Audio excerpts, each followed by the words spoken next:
It's been 3 years since our divorce was finalized. Beth and I were married for nearly 18 years before we parted ways. We were high school sweethearts, tying the knot shortly after graduation. At the time, we had only ever been with each other. There's something to be said for that. It's a bond that goes beyond physical attraction. Love outweighs just sex any day of the week. Of course, you often don't realize this until it's too late. By all accounts, we led what you'd call a good life. We had 4 kids: Amy, Brad, Carla, and Daryl. We jokingly called them the alphabet kids.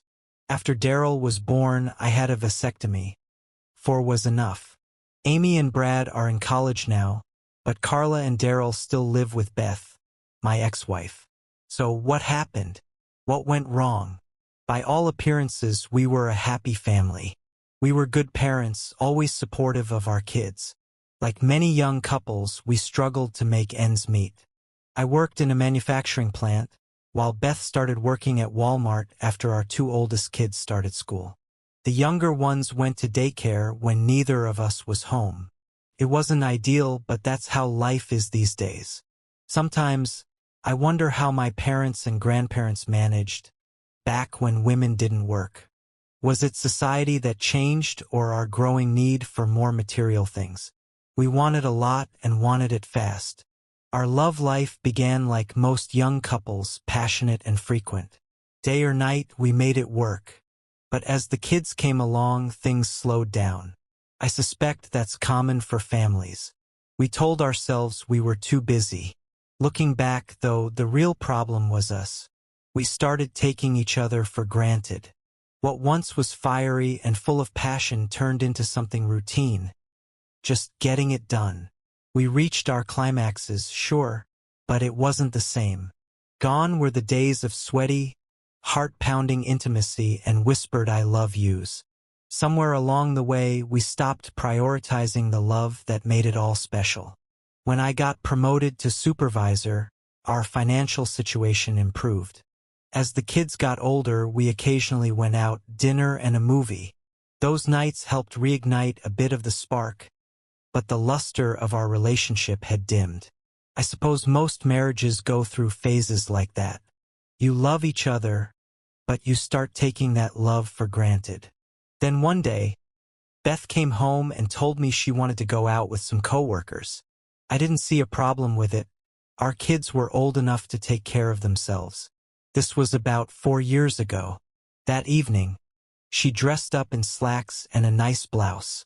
She looked good. Beth was always self-conscious about her weight, but she carried herself well at any size. When she got home, I asked if she had fun. She said she did and talked about the other women she worked with. I had no issue with Walmart as a workplace, but many of the women she mentioned were divorced or separated. Something about that didn't sit well with me.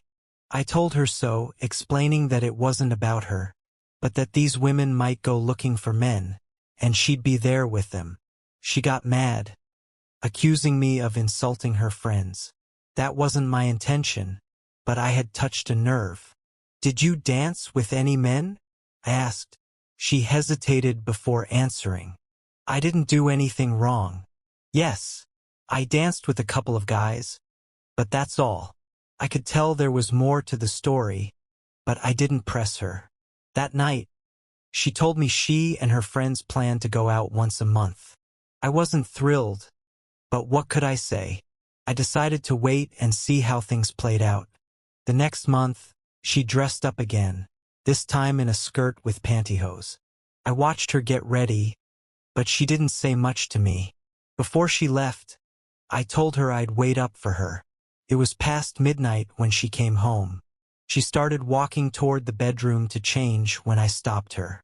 "When you left, you had pantyhose on. Where are they?" I asked. "It was hot, so I took them off," she replied casually. "Beth, this is getting out of hand. We need to talk," I said. She asked me to leave the room so she could change. That stung. "You've undressed in front of me for 18 years. What's so special about tonight?" I demanded. I stepped closer and grabbed her arm. something I'd never done before. "Please don't, Jerry," she begged. "Please don't." But I already knew. I reached under her skirt and felt her panties. She started crying as I pushed her away. "Well, I guess that answers the question about the pantyhose, doesn't it?" I said bitterly. She broke down. "I'm sorry, Jerry. It just happened. I was drinking, and that party changed everything. Joe kept telling me how beautiful I was," Beth admitted through tears. "Then he kissed me and started touching me. Jerry, I've never been with anyone but you. The girls kept saying how good Joe was, and I let it happen." I stood there stunned. My voice was cold and sharp. "No one man did all that to you, Beth.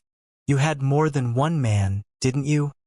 Her shoulders slumped as if the weight of her guilt was too much to bear. "When Joe took me, I was lying on the bed, and a couple of other guys came in. They took advantage of me too." My blood ran cold. "They didn't take you, Beth. You let them. You let them screw you. Didn't our marriage mean anything to you? Did you even think about me? Or the kids?" She started sobbing. "I'm sorry, Jerry. It wasn't love like you and I have. It was raw sex and I liked it." She paused, as if deciding whether or not to continue, then added, "Barb, one of the other girls, is married. She told me she and her husband are into swapping. Jerry, I don't want to lose you. Please, come with me one time. Try it for me." Her words hit me like a punch to the gut. My head was spinning, my thoughts racing in 100 different directions. I couldn't even process what had just happened. "I need to think," I finally said, my voice tight. "We'll talk tomorrow." I walked out of the room and slept on the couch that night, unable to bear being near her. The next morning, after the kids had left for school, I got up, dressed, and went to work. Beth was still asleep, recovering from her hard night. I tried to focus on my job, but my mind was a mess. By noon, I couldn't take it anymore. I told my boss I needed the afternoon off and drove to the Walmart where Beth was working. I walked straight up to her register. She smiled at me, trying to act normal, but I could see the tension in her eyes. At the next register, her friend Barb, the one who had encouraged this whole mess, was working too, glancing over at me. "Honey, how come you're not at work?" Beth asked cautiously. Ignoring her question, I said flatly, "I'm going to see Jeff, our lawyer. I'm filing for divorce." Her face went pale. I turned and walked out before she could respond. Behind me, I could hear her shouting, "Jerry, wait!" But she had a customer at her register and couldn't leave. I didn't wait. I walked out of the store, got in my truck, and drove away. My jaw clenched and my heart pounding. I drove straight home and began packing. I grabbed most of my clothes, threw them into boxes, and loaded them into the truck. I didn't know where I was going, but I knew where I didn't want to be. Before leaving, I scribbled a quick note for the kids. "Your mom and I are getting a divorce. She'll explain everything." I knew Beth would try to twist the story, probably pinning the blame on me like she always did. She had a talent for making herself the victim. I ended up at my parents' house. They were in their 60s and had been married for over 40 years. I told them Beth and I were separating and likely divorcing. It was obvious they were hurt. They'd always liked Beth and had no idea this was coming. I didn't tell them the full truth, not about the infidelity or the other men or the swapping suggestion. Instead, I told them we just felt differently about too many things and couldn't find common ground.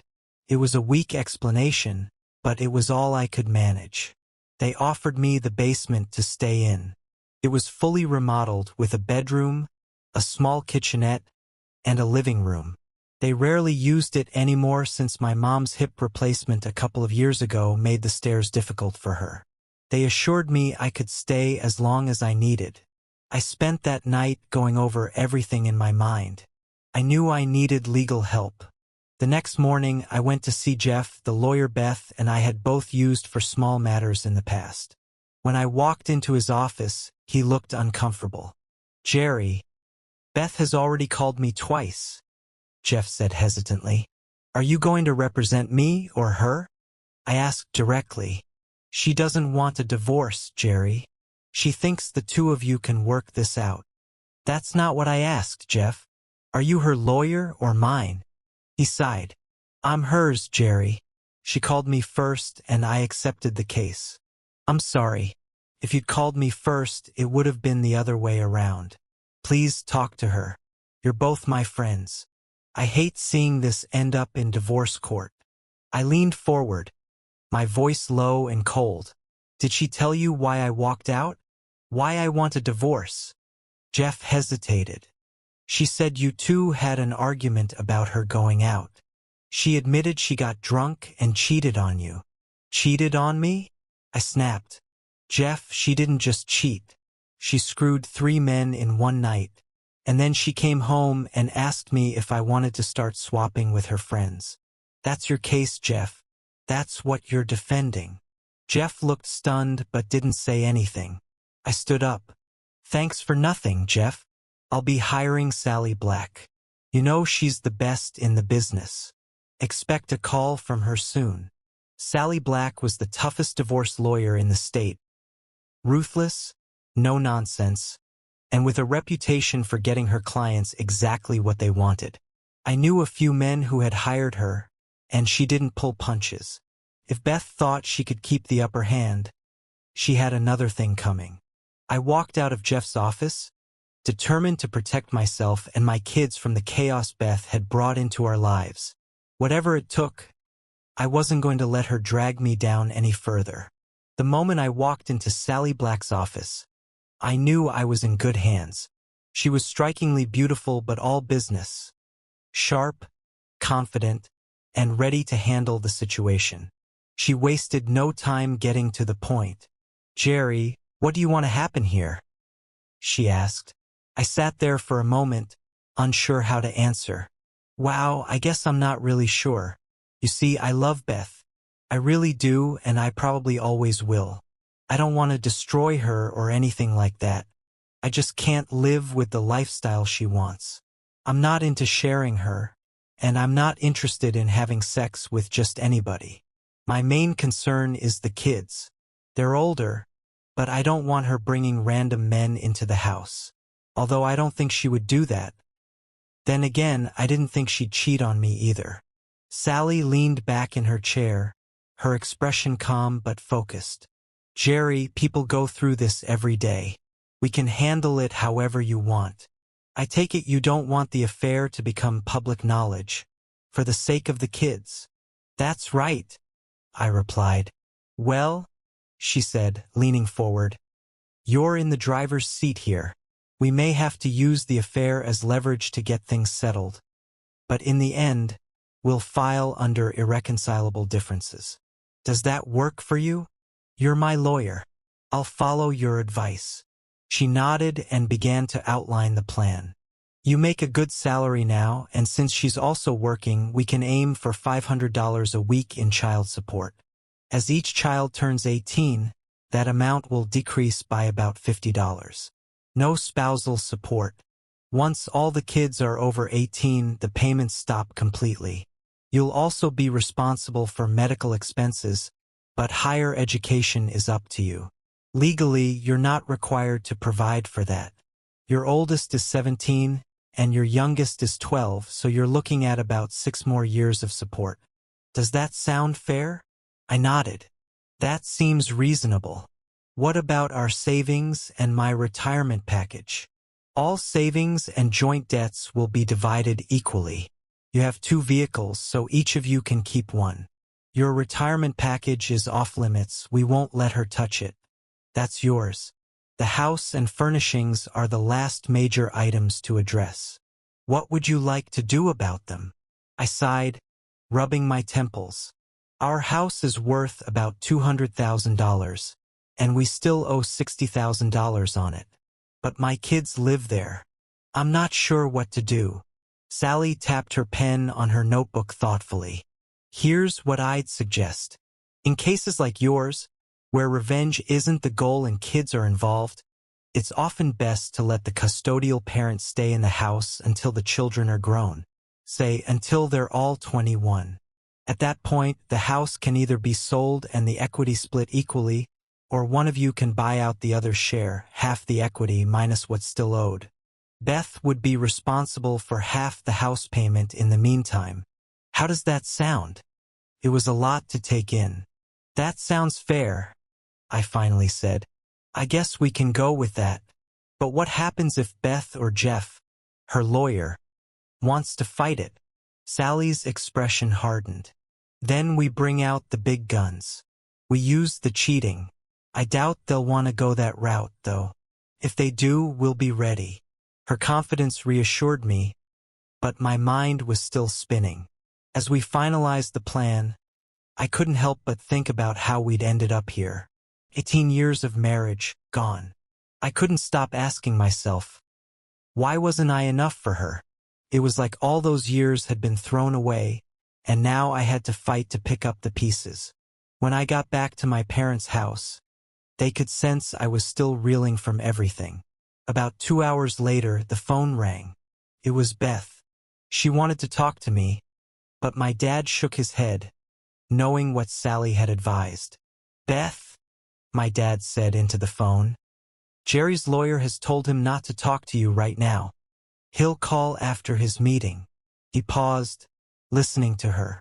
Beth, I don't know what happened between you two, but you must have hurt Jerry deeply. I've never seen him like this. I could hear my dad's voice soften as he finished the call. He hung up and turned to me.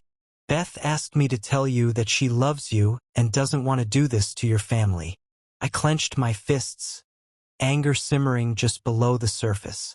Of course she was going to spin this to make it seem like I was breaking up the family.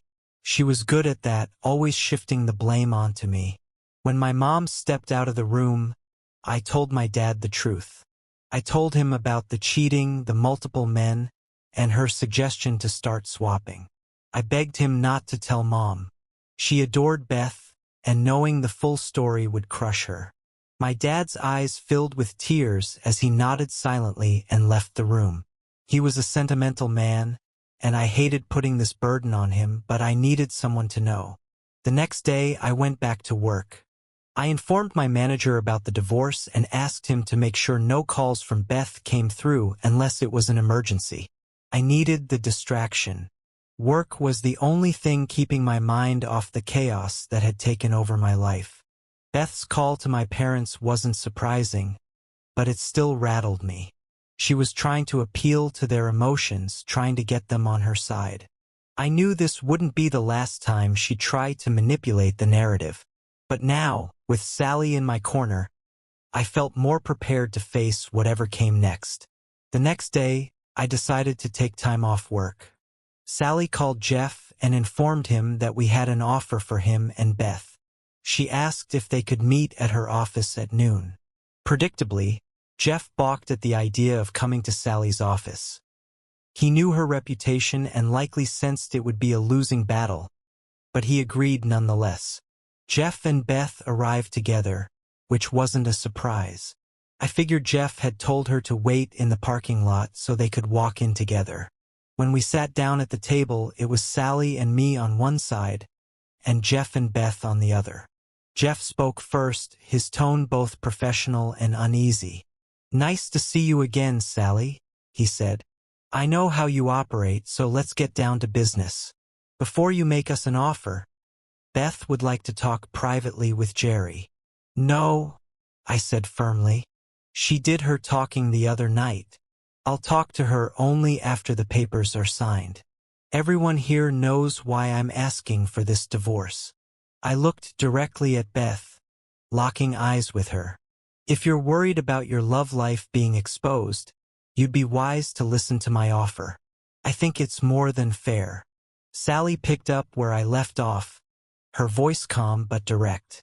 "Mrs. Cohen, Jerry has made you a very reasonable offer." She slid copies of the settlement to Beth and Jeff.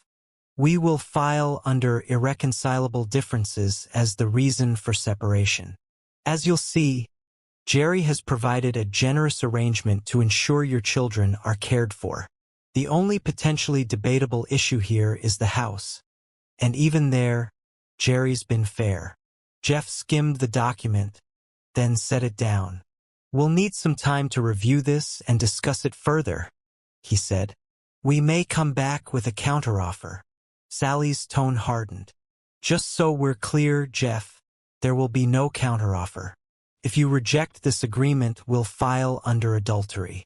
Jerry will then seek full custody of the children and ownership of the house. I strongly advise you to think carefully before declining. Beth's face crumpled, and tears began streaming down her cheeks. Sally's hardball approach was clearly hitting its mark, and though I'd steeled myself for this moment, it hurt to see her so broken. Beth grabbed a pen, her hands trembling. "Where do I sign?" she asked, her voice choked with sobs. She hadn't even read the document. Sally intervened. "Mrs. Cohen, please calm down. Jerry doesn't want to hurt you or the kids. Take a day or two to review the agreement with Jeff. Perhaps we've overlooked something, and it's important that you feel this arrangement is fair." Sally handed Beth a box of tissues. She took a couple and dabbed at her eyes, then turned to me, her voice soft and broken. "Jerry, I do love you, no matter what you think. I was just hoping we could take some time apart and maybe get back together. But I see you've already made up your mind." I stared at her, my voice steady but firm. "No, Beth, you made the decision for me. You wanted the freedom to do whatever you wanted, and I'm giving it to you. All I ask is that you keep your lovers away from my kids. If you don't, I'll take them from you. That's a promise." Beth burst into tears again and rushed out of the office. Jeff followed, stopping only briefly to say goodbye to Sally. "We'll probably see you tomorrow or the next day," he said, before hurrying after Beth. Once they were gone, Sally looked at me. "You'll win this case," she said confidently. I shook my head. "There are no winners here, Sally. Only losers. I lost the only woman I ever loved. And now my kids will grow up in a single-parent home. No, we didn't win. We just reached a fair agreement." Later that day, my daughter Amy drove Carla and Daryl over to my parents' house to visit me. Seeing them lifted my spirits, but their questions were inevitable. "Why are you and Mom getting a divorce?" Carla asked. I took a deep breath, trying to find the right words. "Your mom and we don't see eye to eye on some very important things. But I want you to know that your mom and I will always be in your lives. We just won't be together." Daryl looked at me, his face full of worry. "Will you still come to my games?" he asked. "Of course, buddy," I said, pulling him into a hug. "I wouldn't miss them for the world. And Carla, when volleyball season starts, I'll be there in the stands, cheering you on. I'll always be part of your lives." I hugged and kissed them both, telling them how much I loved them. I gave them my cell phone number and reminded them they could always call me at Grandma and Grandpa's house. Later, Brad showed up. He was quieter than usual, but I could tell he had something on his mind. Finally, he spoke up. "Dad, can I ask you something?" "Of course, Brad. What is it? Did you cheat on Mom?"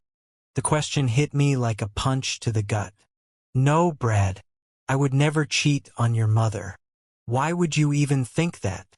He hesitated. "Well, Jim, my buddy at school, and Travis, our neighbor, said their parents got divorced because their dads cheated on their moms. I was just hoping you didn't. You know?" Tears welled up in my eyes as I pulled him into a hug. "I would never do that, Brad. Never. I love you, son. I love you too, Dad. I'm going to miss you so much." "You, Brad? You won't be missing me. I'm not leaving the country," I said, trying to lighten the mood. "I'll always be here for all of you kids." It'll just take some time to get used to this situation. The divorce was finalized not long after that conversation, and I kept my promise to the kids.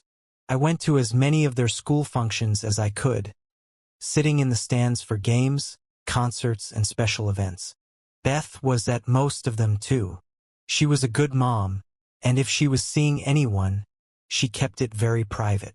I should mention that, despite everything, Beth and I remained on speaking terms. We came together for birthdays, holidays, and other special occasions for the kids. We even managed to have polite, productive conversations about the children, family events, and other neutral topics. The only subject off-limits was her dating life. That was an unspoken agreement between us.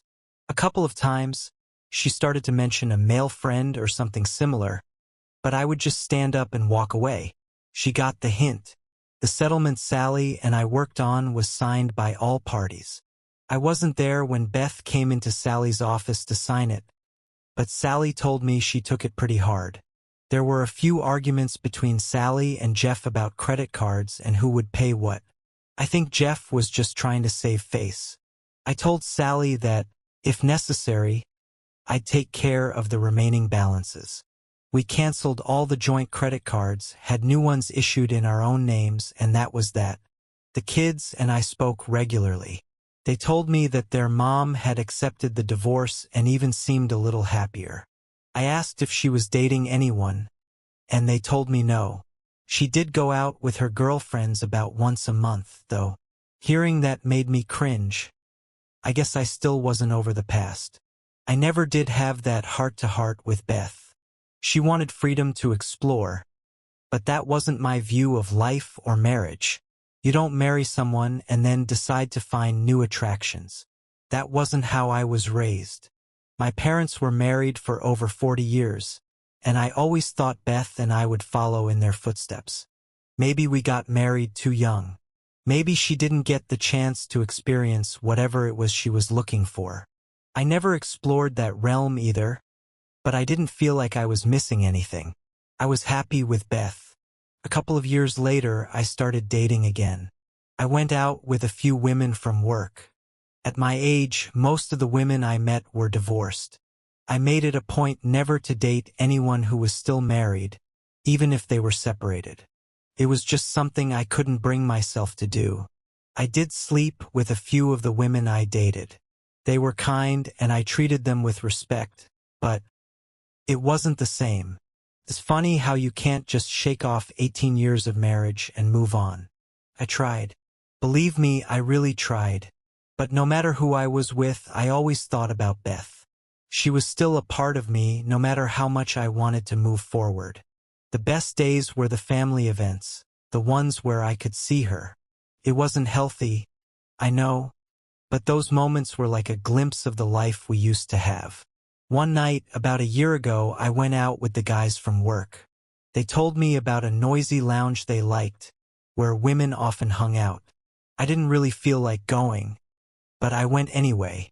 You can imagine my surprise when I walked in and saw her. There she was, Beth. It looked like a girls' night out for her, but surprisingly, there weren't any men around their table. I didn't recognize the women she was with. The only coworker of hers I'd ever met was Barb, and she wasn't there. I walked up from the side so Beth wouldn't see me coming. "Would you like to dance?" I asked. She turned quickly, startled. "Jerry? What are you doing here?"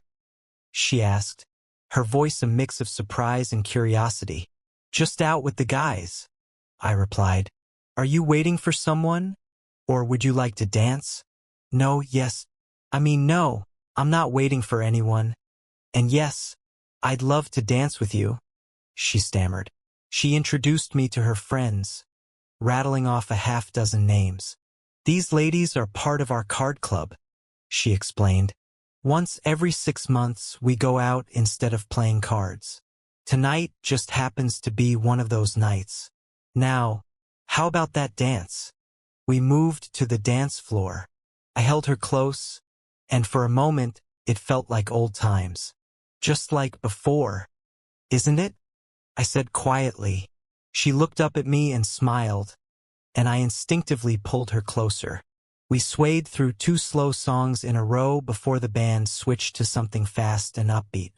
I never could dance to these types of songs, I said, leading her back to her table. She seemed disappointed as I pulled her chair out for her. "Ladies, it was nice meeting you," I said politely. "I better get back to my friends." As I walked away, something felt off. It didn't seem right to just leave her there. I didn't want to stick around to see if any men approached her either. I told my friends I was heading out early and left. As I reached the door, I turned and glanced back. Beth was watching me. Our eyes met briefly before I walked out. The next day, Beth called me. "It was nice seeing you last night," she said, "and dancing with you. I really enjoyed it." "Me too," I admitted. Then she surprised me. "I was wondering, would you help me plan Amy's wedding reception?" My heart skipped a beat. My oldest daughter was getting married. It felt like just yesterday I was holding her in my arms. And now, here she was, ready to start her own life. "Of course I'll help," I said. "Anything for Amy." For the first time in a long while, I felt something shift inside me. It was funny how Beth called me the day after I saw her at the lounge. She brought up Amy's wedding, which was still a year away, and said she wanted to start planning the reception. I told her it seemed a little early since the wedding was so far off, but she explained that reservations and arrangements needed to be made well in advance. I suggested she call Amy directly and work with her to figure out what they wanted. After they got their ideas on paper, I'd look over the final plans. Beth agreed and said she'd call Amy to get things started. I wanted to make one thing clear to myself and to her. A single dance didn't mean anything. We weren't back together. About a month later, I decided to check in and see how the wedding plans were coming along. Carla answered the phone when I called and told me Beth had gone out with friends. That irritated me more than it should have. I reminded myself that we'd been divorced for over 2.5 years now. She had the right to go out. Still, I couldn't help myself. "Does she go out often?" I asked Carla. "About once a month," she said casually. I hung up the phone, feeling a strange mix of frustration and jealousy. To distract myself, I called my buddy Pete. He was divorced too and always up for a night out. "Feel like hitting the lounge tonight?" I asked him. He didn't hesitate to say yes. When we arrived, the place was packed. It didn't take long to spot Beth sitting with a group of people, both men and women. My stomach turned, but I decided, to hell with her, and focused on finding someone to dance with. That's when I noticed her. A young woman, maybe 30, dressed in a sexy miniskirt and clearly braless. Pete nudged me and said, "Damn, now that's nice. Check out those gals sitting over there." The young woman and her friends were only a couple of tables away from Beth and her group. As I walked past Beth's table, she spotted me. Her mouth fell open in shock, but I didn't stop. Instead, I walked straight to the young woman's table and asked, "Care to dance?" She smiled, looking me up and down. "Sure. I like older men, especially good-looking ones." She said it loud enough for Beth to hear. I held her close on the dance floor, not bothering with formalities like holding her hand. Instead, I wrapped my arms around her and pressed her body against mine. "I'm Jerry," I said, smiling down at her. "You're a very lovely woman." "I'm Rachel," she replied. "It's nice to meet you, Jerry." We danced right in front of Beth's table. I didn't glance her way, but I could feel the tension from across the room.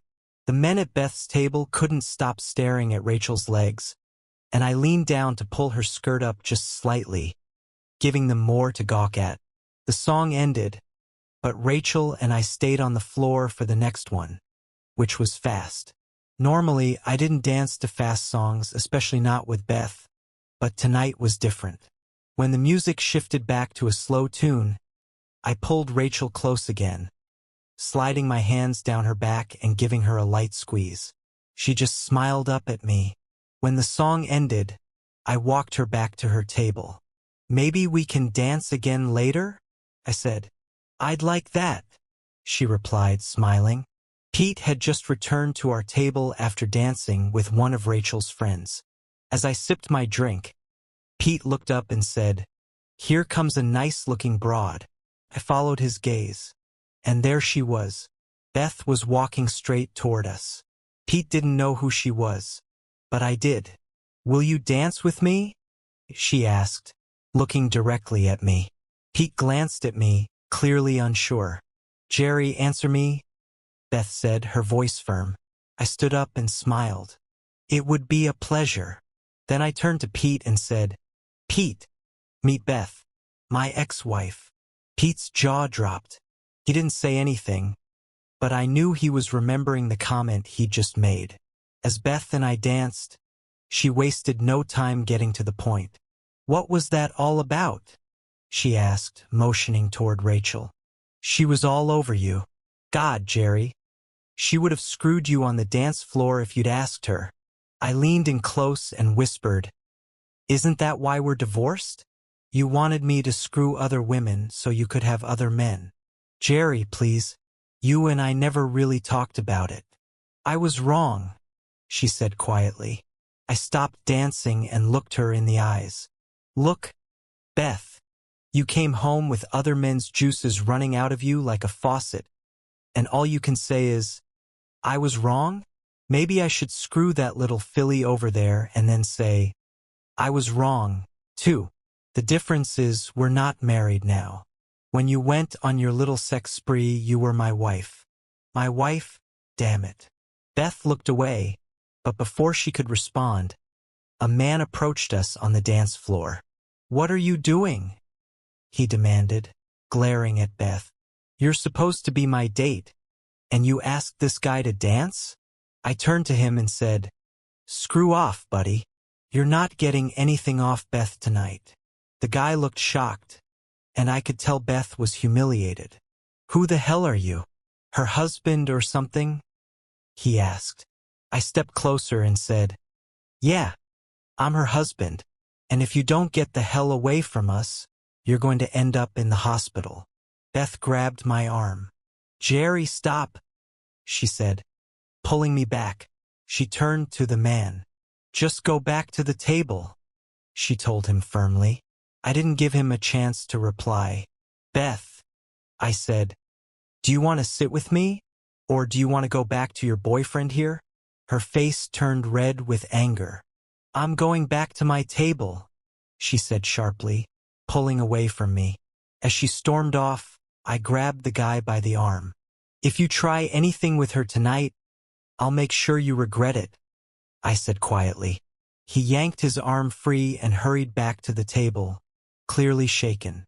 That night was one I'd rather forget, though parts of it still play vividly in my mind.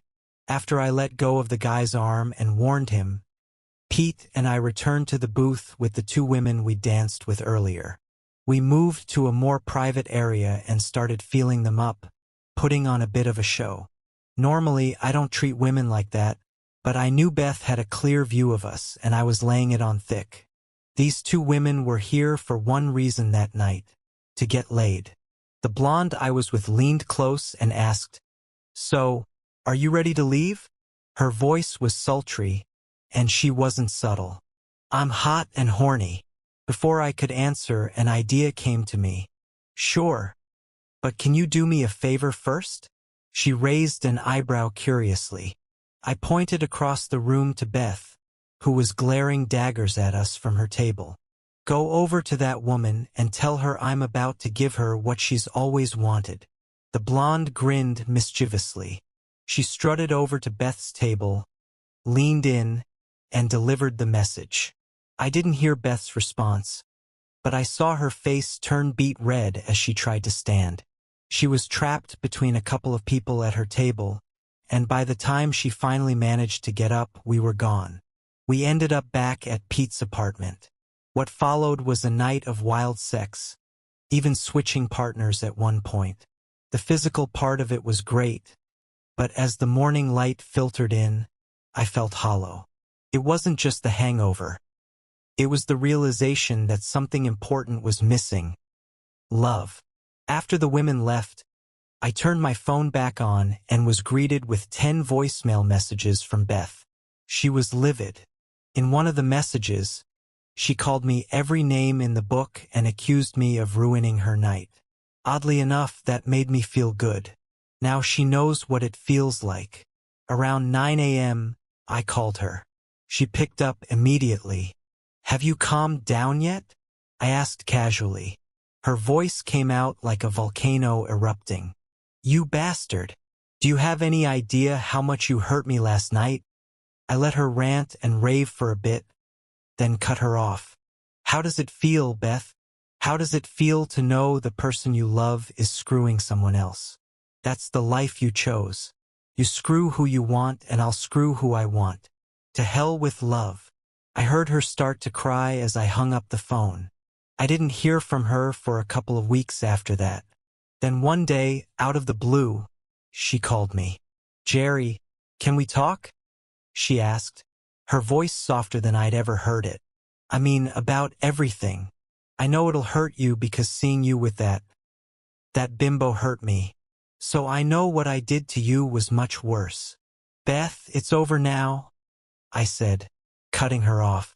"Go on with your life and screw who you want. I don't care anymore.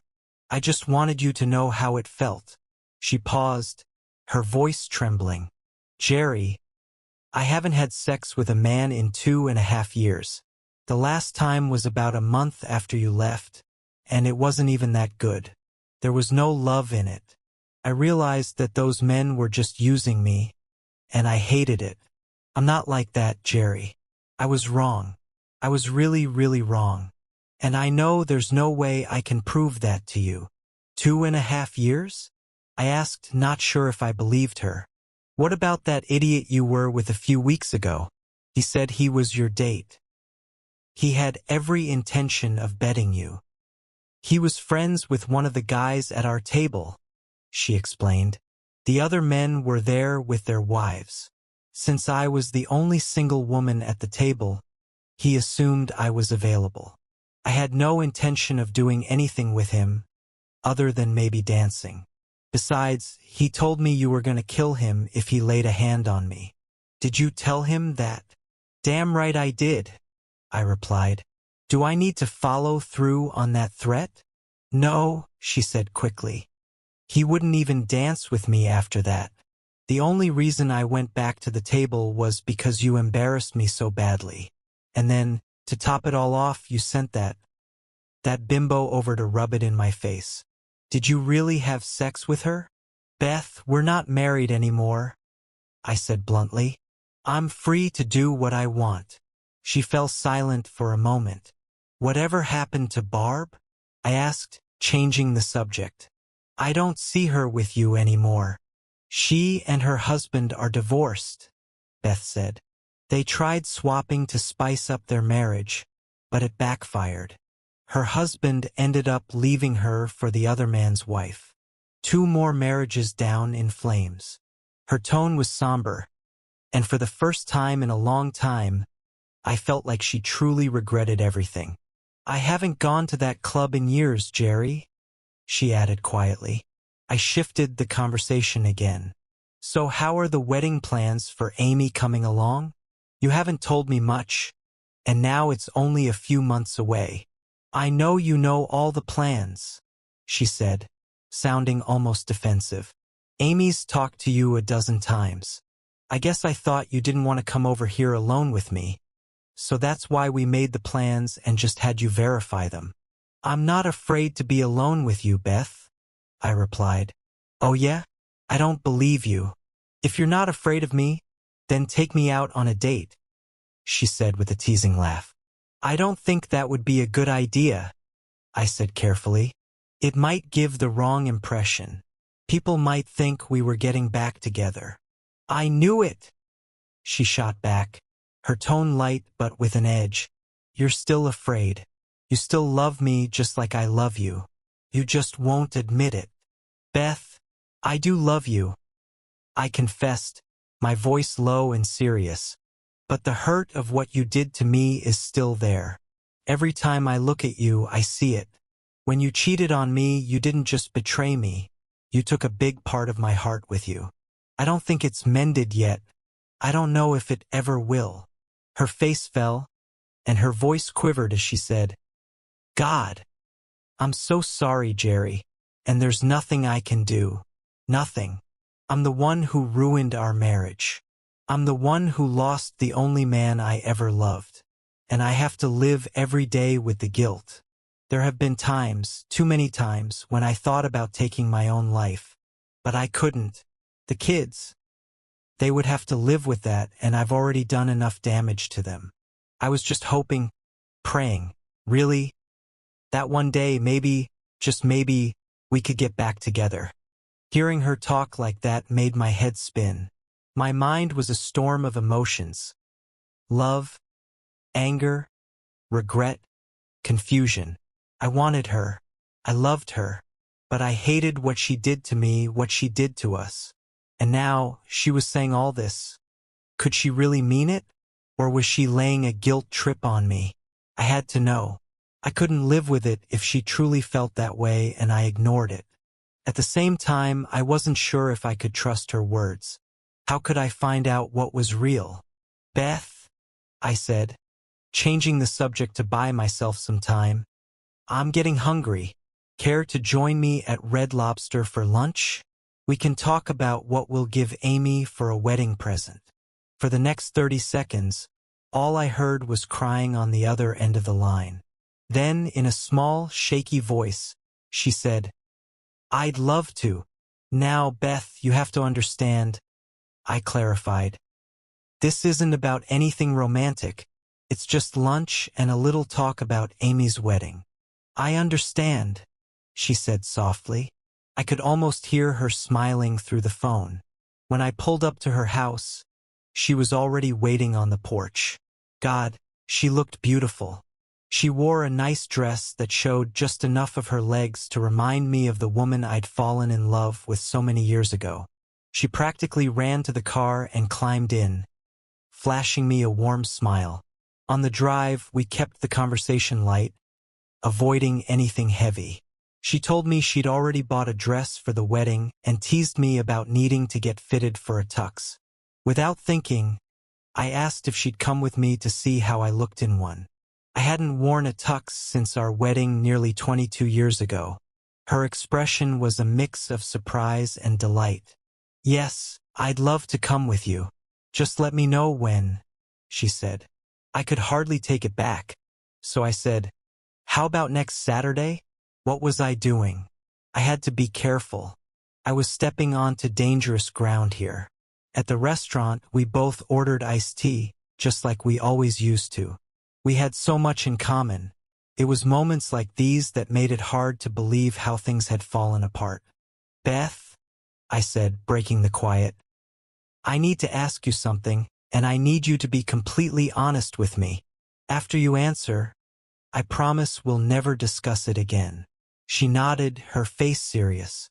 What is it? Did you mean it? I asked carefully. When you said you thought about taking your own life? She looked at me, and I saw a single tear forming in her eye. Don't worry. I won't cry, she said, her voice wavering. I've done that enough in the past 3 years. But to answer your question, yes. Yes, I meant it. My heart clenched. Why, Beth? Why would you think of doing that? She hesitated, looking down at her hands. I told you I went out with someone after you left me. I know this is going to sound really stupid, but I did it for revenge. Revenge against you. Revenge against me? I asked, confused. I don't understand. I was all mixed up, confused and hurt. I felt abandoned by you. I know it wasn't your fault, but at the time I wasn't thinking rationally. So, I went out again to try and get even with you. But I didn't enjoy it at all. I got up to leave, and that's when he called me his little witch. Her jaw tightened. I slapped him, kicked him, and came home crying. The kids were already in bed, and I just felt like my life was over. I went into the bathroom and grabbed a bottle of sleeping pills. I was ready to take them, but then Carla came into my room. She asked if she could sleep with me. Beth's voice broke, and she wiped at her eyes. She told me she needed me. I started crying with my little girl asleep in my arms, and that's when I prayed. I prayed to Almighty God for help. And you know what? Calmness came over me. I realized my kids needed me, and just maybe if I worked hard enough to change my life, you'd see it too. You'd want me back. Her words brought tears to my eyes. I didn't know what to say. She had been so close to the edge, and somehow she'd found her way back. Beth, I said quietly, I don't even know how to respond to that. But I'm glad you didn't follow through. The kids need you. And as angry as I was, and still am, I don't want to see you hurt yourself. Ever. She smiled faintly. Thank you for listening, Jerry. Luckily, our meals arrived before things could get too heavy, and we shifted the conversation to lighter topics. We ate, laughed, and avoided anything too serious. Afterwards, I asked Beth if she wanted to go see a movie. We found a good comedy playing nearby, something we both agreed would give us a chance to laugh and relax. After the movie, I drove her home. As I pulled up to her house, she asked softly, "Do you want to come in?" I shook my head. "Not tonight. I've got a lot of thinking to do." Before getting out of the car, she leaned over and kissed me. I didn't stop her. She felt so warm and familiar, like she belonged there. "I love you, Jerry. Just remember that," she said as she stepped out of the car. Without waiting for a response, she walked into the house. I sat in the car for a moment, my mind racing. Something about everything still didn't sit right. She told me twice now that she only went to the swap club once after I left her. But the puzzle pieces didn't fit. For one thing, swap clubs require partners, so who had been her partner? Couldn't have been Joe, since she'd gone there specifically to be with him. And where was this partner when she claimed she was fighting Joe off? Then there was the suicide attempt she'd mentioned. She told me about the sleeping pills, but I couldn't shake the feeling there was more to the story. Could I believe her? Was I being paranoid? My biggest question was where she went every month and with whom for the past 2.5 years. The kids never mentioned meeting anyone. Maybe she was being honest, but I needed answers. The weeks flew by as all our free time was spent preparing for Amy's wedding. I had lunch with Beth, Amy, my son Brad, and Amy's fiancé, Ben, before heading to the tuxedo shop to get fitted. I swear, I looked like a penguin in that tuxedo, but Amy and Beth both assured me I looked handsome. Time passed quickly, and before I knew it, it was time for the wedding rehearsal. At the church, I did all the things I was asked to do, nothing complicated. As Amy and I walked down the aisle for the rehearsal, I couldn't help but goof around a little, hopping and skipping down the aisle. Everyone laughed, including the pastor, who reminded me it would be much more serious tomorrow. "You might be nervous," he said, "but just remember your part." I thought to myself, how hard can it be? Walk Amy down the aisle, say a line about her mother and I giving her away, and then sit down. After the rehearsal, we all went to a restaurant for dinner. I made sure to go since it was one thing I didn't have to pay for. As the evening wound down, Beth came up to me quietly. "I'll see you tomorrow," she said softly. There was something in the way she said it that made me lean over and kiss her. I don't know why I did it. Maybe it was the joyousness of the occasion, or maybe it was something else. She smiled at me as I left, but I couldn't shake the feeling that I was treading on dangerous ground. The next day, I arrived early at the church, just like I'd been told. The bridesmaids and ushers were already there, and people were starting to arrive. I felt a little jittery. Beth entered the church, being escorted to the front row. She looked stunning, more beautiful than I'd ever seen her. As she passed me, she smiled and said, "How's my penguin today?" with a light laugh. "He's scared shitless. His daughter's getting married, and his wife has never looked more beautiful," I replied without thinking. I realized what I'd said the moment it left my mouth. But it was true. She looked radiant. "It's okay, honey. Everything will work out fine. Just don't step on Amy's dress," she said with a warm smile. Her reassurance steadied me, and I moved to the back of the church to wait for Amy. When I saw her walking toward me, my emotions overwhelmed me. She looked like a younger version of Beth, and I couldn't stop the tears from flowing. "It's okay, Daddy. We can do this," Amy said, slipping her arm through mine. "Mom told me to tell you she loves you and not to step on my dress." Her words hit me hard. She was so much like her mother. Strong, confident, and full of love. I got a pang of fear, hoping she wouldn't repeat Beth's mistakes. My little girl was getting married, and I could hardly process it. The music started, and the bridal party began their procession down the aisle. Amy and I stood at the entrance, and she turned to me with a smile. "Well, Dad, here we go," she said. We started our walk down the aisle, and I kept repeating to myself, "Don't step on the dress. Don't step on the dress." My eyes were blurred with tears as I looked at all the people smiling at us, many with tears of joy in their eyes. When we reached the front of the church, the pastor asked, "Who gives this woman to be married?" My line was simple, her mother and I, but in my nervousness I said, "Me and Beth." "No, her mother and I." The mistake made a few people chuckle, and I turned to sit next to Beth. She was smiling and crying at the same time. "I screwed up one stupid line," I whispered to her. "And I still screwed it up." "It's fine, honey. You did great," she whispered back, her voice full of reassurance. Through the entire ceremony, I found myself holding Beth's hand, gripping it tightly. She didn't pull away or complain, even though I was probably hurting her. She just sat there, smiling and crying. When the ceremony was over, we stood around for pictures and all the usual post-wedding activities. People at the wedding kept coming up to me and Beth, saying how nice it was to see us together again. Every time I heard it, Beth would just smile and never say a word. I wasn't sure what to make of it. She seemed content to let everyone think whatever they wanted, but I wasn't so sure. I wasn't ready to leap back into anything. Beth might have been confident about us, and so was everyone else, it seemed.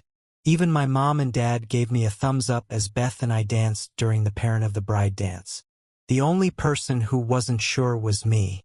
After the wedding, Beth asked me if I'd drive her home. Of course, I said yes.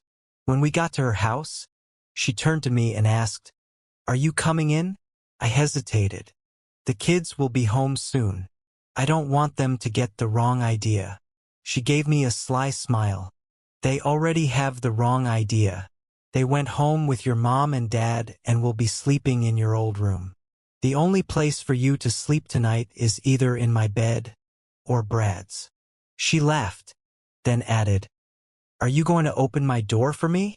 Her playful smile made my resolve waver, but I decided to play it safe. What the hell, I thought. She clearly wanted me, and part of me wanted her, too. But I knew I wasn't ready for anything serious, so I followed her to the door, careful not to make any commitments. "Jerry," she said softly as we stepped inside, "you don't need to marry me tonight. Maybe the time will come, maybe it won't. But I do want you to make love to me tonight, just like you used to." I shook my head and refused, saying, "It's not the right time." Instead, I spent a few hours with her over coffee. We chatted about her current life, and she told me she hadn't been with a lover since our divorce. I listened, but my heart struggled to believe her. Everything felt too perfect, too neatly packaged. For over 2 years, Beth hadn't shown any interest in getting back together. And now, suddenly, she was throwing herself at me. I told her I wasn't ready to get back together and needed more time. "Jerry," she said, her voice steady, "I'm not going to push you and I'm not going to rush you, but I'll always be here for you, as long as it takes." I smiled faintly as I got up to leave. I didn't even kiss her goodbye. I wanted her to know I wasn't ready yet. As I drove away, I felt like I had a new puzzle to solve. Beth claimed she hadn't been with anyone for 3 years, but my instincts said otherwise. Where had she been going every month? And with whom? The kids never mentioned meeting anyone. Was she being honest? Or was I being paranoid? When I got back to my parents' house, everyone had left. My dad noticed I seemed distracted and asked if everything was okay. I explained to him that something wasn't adding up, and I needed to figure out what. Even though it was Sunday, I decided to call Sally, my lawyer.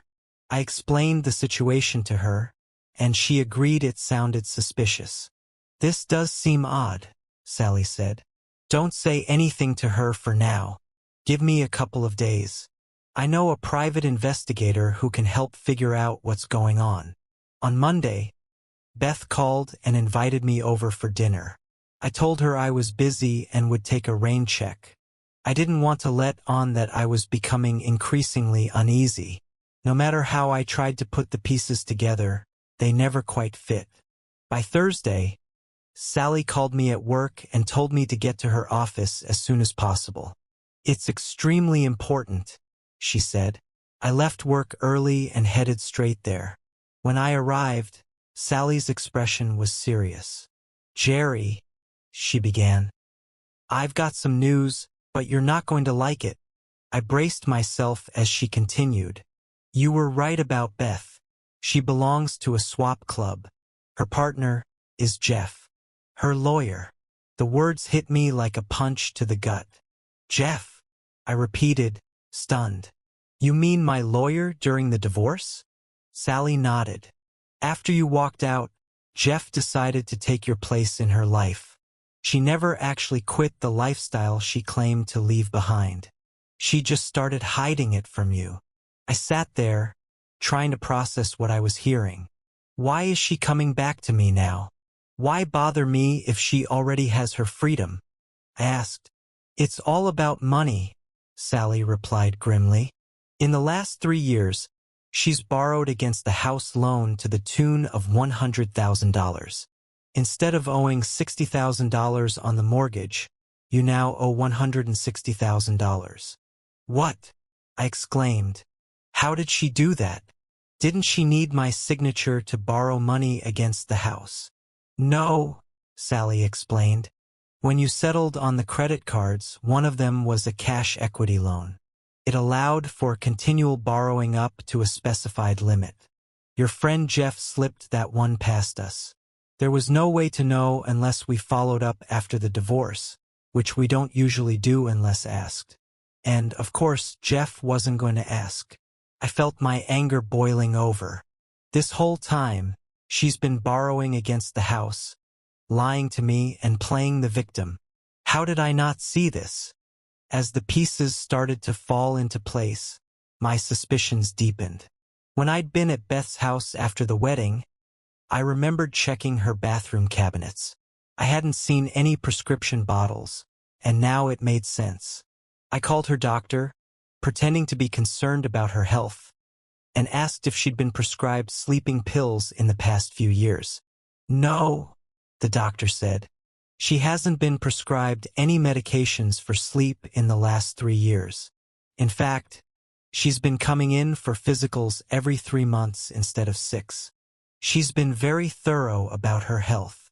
"Has she asked to be tested for sexually transmitted diseases?"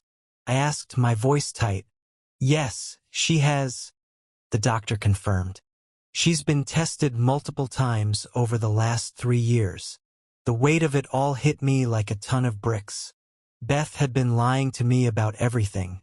Her celibacy, her supposed regret, even her financial situation. It wasn't about love or reconciliation. It was about control, guilt, and money. As I sat in Sally's office, I felt a mixture of anger and heartbreak. I had wanted to believe Beth, wanted to trust that her feelings were genuine. But now I saw the truth for what it was. "Jerry," Sally said gently, "you need to decide what you want to do next. Do you want to confront her? Or do you want me to handle it clean?" "Thank God for at least that," I said to Sally, relieved that Beth's medical records didn't show any sexually transmitted diseases. By paying the medical bills, I at least got to learn the truth about some things. "Well, Sally, what do we do now?" "The only debt you incurred is tied to the house," Sally said. "We'll put a lien on it for $40,000.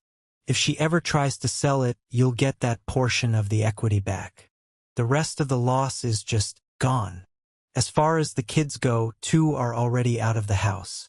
The younger 2 are old enough to decide whether they want to live with their mom, you, or your parents.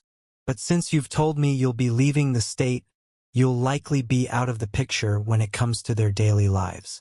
I'd imagine they'll want to finish their schooling here." I nodded. "Thanks for everything, Sally. I guess it's all up to me now. Please go ahead and put the freeze on the house equity. And if the kids decide to live with my mom and dad, I'll need you to redirect the child support payments to them."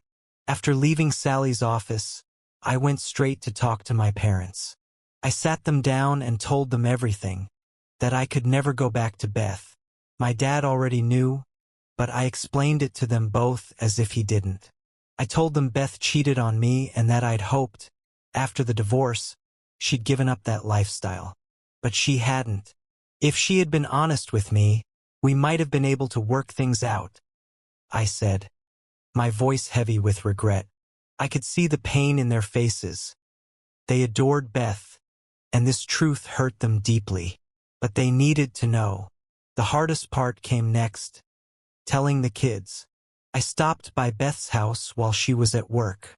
Sitting them down, I explained as gently as I could that their mom had cheated on me. I didn't tell them about the swapping or the other details. I didn't want to drag them through that. But I made it clear that I'd given her time to change, and she hadn't. I thought we had a chance at the wedding, I admitted. But I found out she's still lying to me. I can't live with her, and I can't trust her again. It just isn't possible to forgive anymore. Then I told them the big news. I'd be leaving the state. You have 3 choices, I said. You can come with me, stay with your mom, or live with your grandparents. Both Carla and Daryl decided they would stay with their mom. Even though she might have boyfriends, she's never brought them to the house, Carla explained. We've never seen any strange men around, just relatives and Jeff. He's been coming by for years. I froze for a moment. They had no idea that Jeff was one of Beth's lovers. I couldn't bring myself to tell them. Instead, I hugged them tightly as they cried, saying they'd miss me. I'll only be 5 hours away, I reassured them. You can visit me anytime, and I'll always be here if you need me. Where are you going, Dad? Brad asked. I'm leaving next week, I replied. Once I get settled in, I'll give you my new address and phone number. I love you all, and I'll help you in any way I can. That night, I called Beth at work, something I'd never done before. Beth, I need to talk to you, I said. Can we meet at the tavern? I don't want to have this conversation around the kids. She sounded surprised but agreed, saying she'd meet me there after her shift ended in an hour. I knew she probably thought her plan had worked, that we'd be getting back together. When she arrived, she looked hopeful, but I quickly got to the point. Beth, I began. I've been doing a lot of thinking. Between Amy's wedding and our recent conversations, everyone seems to think we're getting back together. But it's all happening too fast for me. Do you know that no one, outside of Sally, knows the real reason we got divorced? No one knows what you did. She looked at me, her expression suddenly cautious. I continued. When I think back on the last 3 years, I see how deeply I hurt. The betrayal, the pain of finding out you cheated on me. It tore me apart. But you? Where was your hurt? Where was your guilt? Sure, your financial situation took a hit, but that's about it. Beth's face fell, but she didn't interrupt. Having coffee with you that night after the wedding was one of the best nights I've had in years, I admitted. But I can't get past the fact that you told me you hadn't been with anyone for 2.5 years. Beth, why did you lie to me? You had your girls' nights out every month. The women from your so-called card club. Most of them were part of the swap club too, weren't they? So let's hear it. You've been getting your sex all this time, haven't you? Tears welled up in her eyes. Jerry, I can explain, she said softly. Go ahead. Explain. Tell me how you screwing other men caused our divorce and how you never stopped doing it. Then, when you're done, go home and tell your kids the truth about why I left in the first place. Tell them you treated yourself like a toy that wasn't good enough for me to play with anymore. They deserve to know the truth. They're old enough to handle it. Beth began crying openly. God, Jerry. Surely you didn't tell them about me. Did you? It's always about you, isn't it, Beth? I snapped. Never about the kids. Never about me. Yes, I told them you cheated on me. That's it, I didn't go into the details. But they deserved to know why their parents aren't together anymore. She sobbed. Jerry, I'm so sorry. You left me, what else could I do? I'm a woman. I need to feel loved. No, Beth, you don't want love. What you want is unlimited orgasms with unlimited sex partners. Did you think I wouldn't find out?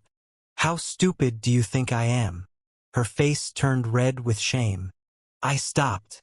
I swear. I stopped after that one time, she said, her voice trembling. I don't believe you, I replied coldly. What you want and what I want are two completely different things. You're the reason this family fell apart. And you've been lying to me every step of the way. Married, I said, shaking my head. And then I caught you cheating again. Then it hit me. Your lover Jeff was behind this setup all along. Beth's face went pale. Jeff? How did you find out about Jeff? She whispered, her voice trembling. Her hands were shaking now, and her face crumpled as the realization sank in. Oh my God! What have I done? What have you done? I repeated coldly. You've ruined a lot of lives, including your own. You gave up a man who truly loved you, Beth. A man who was almost ready to go back to you. You've lost the respect of your kids, even though they're still choosing to live with you. They love you, but you've hurt them deeply. You lie, you cheat, and now you want to steal from me. She was sobbing now, but I didn't stop. The love I had for you? It's still there, buried deep somewhere in my heart. But all I can see now is a conniving woman who will sleep with anything that walks. A couple of years from now, I want you to think about what could have been. Your looks will fade, your kids will be gone, and so will the money. And what will you have left? A bunch of old sex friends? Jeff? I doubt he'll stick around when there's nothing left to take. He won't want a poor, lonely witch.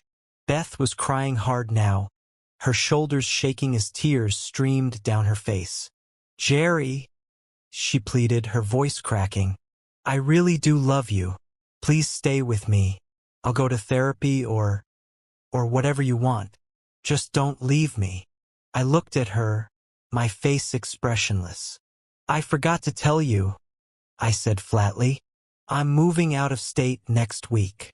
Her sobbing stopped, and she froze, staring at me. You're really good in bed, I added, my voice dripping with cold sarcasm. But, of course, you already know that, as do God knows how many men. I paused, staring into her tear-soaked eyes one last time. Goodbye, Beth. Have a nice life. As I walked out of the tavern that night, I felt a strange mix of emotions. Sadness, relief, anger, and a hint of freedom. The puzzle pieces had finally fallen into place. Jeff had been behind this setup the entire time.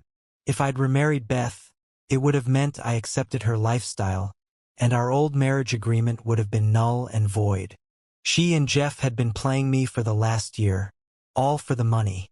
Beth was already $100,000 in debt, living the same lavish lifestyle as before, and dragging me into her mess. She was drowning in financial ruin, but instead of changing, she chose to lie, cheat, and manipulate. What a foolish, short-sighted woman. I was done with her for good. It wasn't easy to move on. For a while I hurt deeply. No matter how angry I was, I couldn't deny that I'd loved Beth. I'd built my life with her, and she'd been a part of me for so long. But love wasn't enough to save us, not after what she'd done. Over time, I slowly began to put it all behind me. It's been a few years now, and I've met someone new. She's a few years younger than me.